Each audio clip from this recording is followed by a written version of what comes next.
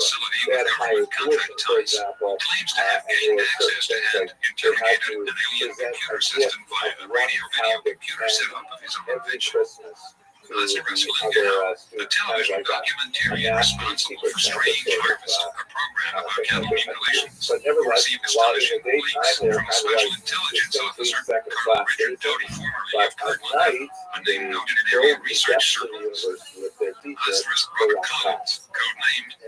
It happened Who has that secured numerous official the documents controversy relating to really UFOs. began to erupt Asterisk Sergeant Clifford Stone, Premier Collector of UFO-related Freedom of Information Act or FOIA documents.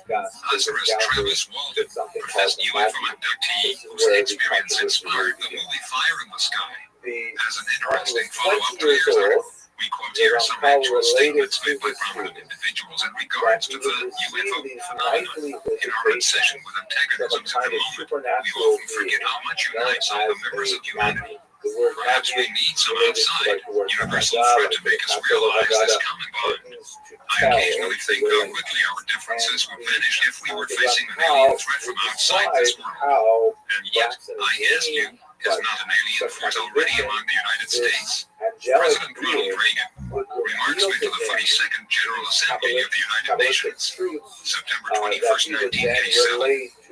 I couldn't help but say to him, Gorbachev, just think how easy his task it might be in these meetings that we held if suddenly there was a threat to this world from some other species from another planet outside in the universe. Well, I don't suppose we can wait for some alien race to come down and threaten us, but I think that between us we can bring about that realization. President Ronald Reagan remarks to Falston High School students and faculty, Falston, MD, October 4th, 1985. For your confidential information, a reliable and confidential source has advised the Bureau that flying discs are believed to be man-made missiles rather than natural phenomena. It has also been determined that for approximately the past 4 years, the USSR has been engaged in experimentation on an unknown type of flying disc. FBI memo dated March 25th, 1949, sent to a large number of FBI offices. Unidentified flying objects, the panel recommends that the National Security Agency's institute policies designed to repair the material defenses in the realm of the country to recognize and react most effectively to true indications of hostile measures. Recommendation of the CIA Robertson panel on UFOs. January 1953. Public interest in disclosure is far outweighed by the sensitive nature of the materials and the obvious effect on national security their release may intend. The United States District Court opinion in the case of Citizens Against UFO Secrecy versus the National Security Agency, May 18, 1982. The sums made available to the agency may be expended without regard to the provisions of law and regulations relating to the expenditures of government. Central Intelligence Act of 1949. On this land, the flying disc has been found intact, with 18 3-foot-tall human-like occupants, alternate numbered. FBI memo from New Orleans Branch to Director, FBI, March 31st, 1950, about a disc found in the Mojave Desert in January 1950. One force sent down to conspire, 3 are false, and the 4th is a government agent. Duncan Luna, the flying discs are real. General Nathan Twain. According to his advisement, the saucers were found in New Mexico due to the fact that the government has a very high-powered radar setup in that area, and it is believed that the radar intervenes with the controlling mechanism of the saucers. Each one of the 3 saucers were occupied by 3 bodies of human shape, but only 3 feet tall, dressed in metallic cloth of a very fine texture. FBI memo from Agent Guy Hunt, Washington Field Office, sent to Director, FBI, March 22nd, 1958. I would say that we know of several, should we say, intergalactic flights that have taken place. Dogfights. United States Army Sergeant Clifford Stone, Roswell, New Mexico Station. He believes that because of the developments of science, all the countries on Earth will have to unite to survive and to make a common front against attack by people from other planets. They are giving Laurel of Naples, quoting General Douglas MacArthur in the New York Times, Saturday, October 8th, 1955. 8.7. Chapter 4, Dulce, New Mexico, at the Nazi Connection.